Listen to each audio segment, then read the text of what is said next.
ọjọ́ kan tó lé o ọjọ́ kan tó ní gan wọ́n ní olóńgbò tó sún bí ọ̀lẹ ẹ̀rù wá ayé ẹ̀rù dá ọgbọ́n inú ẹ̀ gbégbèdè ohun tó máa jẹ ló ń wá ẹ bá yẹ ká jẹ yín o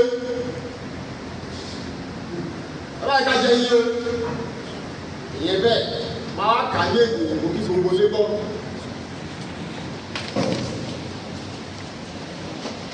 I direct letter I see the governor of Ekiti State. But there is direct the governor of Ekiti State. Avec fi sí àkíyèsí gbogbo Yorùbá káàkiri àgbáyé.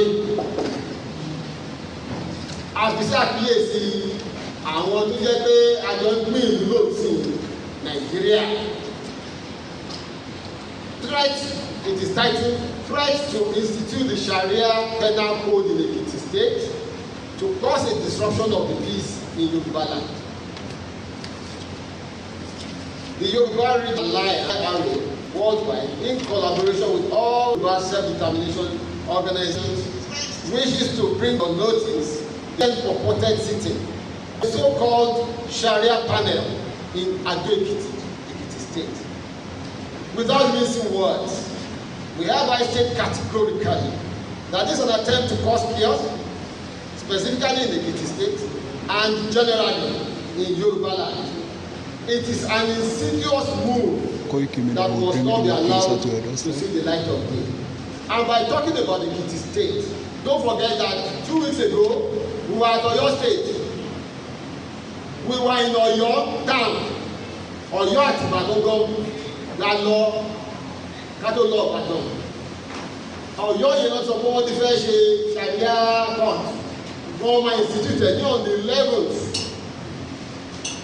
of January 11th of January yẹn ló ń lọ làwọn lọ bẹ̀rẹ̀ láti lọ sọ fún ọ bẹ́ẹ̀ tó bẹ́ẹ̀ a gbọ́ pé wọ́n náà postpone ẹ̀ àwa ò fẹ́ postponement o cancellation la fẹ́.